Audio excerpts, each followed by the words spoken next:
name's Corinne and I'm co-president of Aristides National Honor Society. And I'm both honored and flattered to have the opportunity to speak tonight. But first, I'd like to begin by congratulating all the new members and all your accomplishments, sacrifices, and effort you put forth. I believe what should make your parents and teachers most proud isn't just this honor, but what you had to do to earn it. I trust it'll be worth it, and you all will be incredibly successful in your futures. But for now, tonight is about what all you've done to get here and honoring that. There's this incredible speech by Paul Hawken where he says, "There's invisible writing on the back of the diploma you're going to receive. And in case you didn't bring lemon juice to decode it, I can tell you what it says. You are brilliant and the earth is hiring." That's what the speech is called, by the way. You are brilliant and the earth is hiring. It's really good, you should go read it. But in his speech, he talks about the idea that humans have to learn how to be human, and he goes so far back as to the first cell, proving that we are so vastly interconnected. One cell had a dream to become two, and so forth. So I have two questions for all of you. First, I want you to feel your body.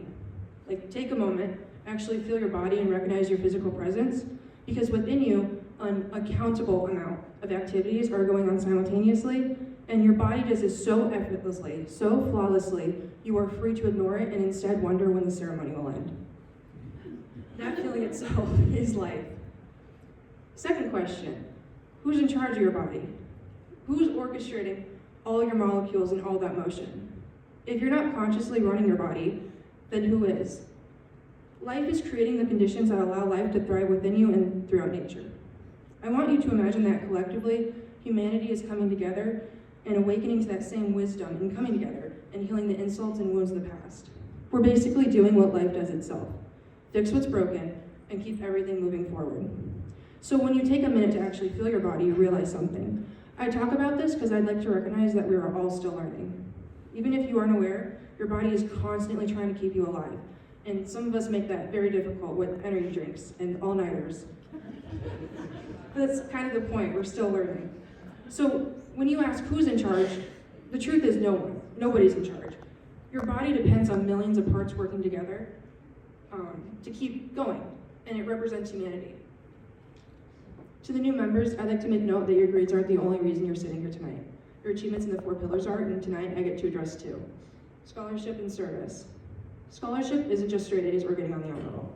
It's defined as the commitment to learning. It's the understanding that although the content might not be interesting or could be incredibly difficult, it'll be satisfying and worth the result. The ability to learn is incredible. The ability to just inhale knowledge is incredible, and I think everyone should see the greatness in it. Just enthusiasm is worth 25 IQ points. And in school, ideas are thrown at you all day.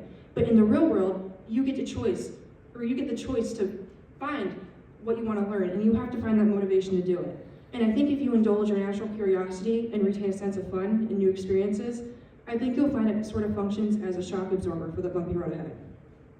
Now, service. I can confidently tell you when I first joined Honor Society, I dreaded the idea of volunteer work. I dreaded the idea of spending an hour cleaning of my free time, having to further drain my social battery just to have enough required hours.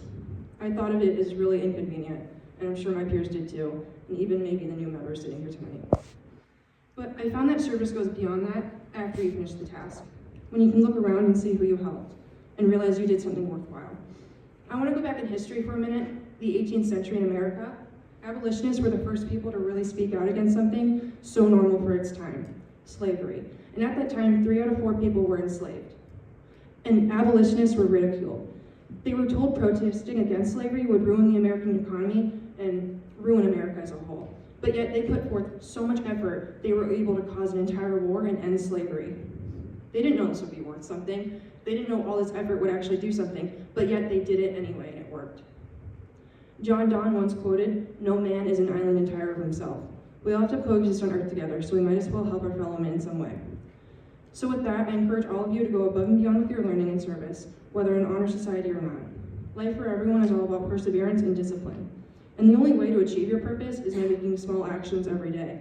I tell you all this because it's worth recognizing that there's no such thing as an overnight success. You're going to do well to cultivate the resources in yourself that bring you happiness outside of success or failure. And the truth is, most of us discover where we're headed when we arrive. I tell you, at that time we turned around and said, yeah, this is obviously where I was headed all along. It's a good idea to try and to enjoy the scenery because you're probably going to take a few detours. I congratulate the new members and applaud your sacrifices. Truly the best of the best. I wish you all fulfillment and happiness. This is your century. Thank you.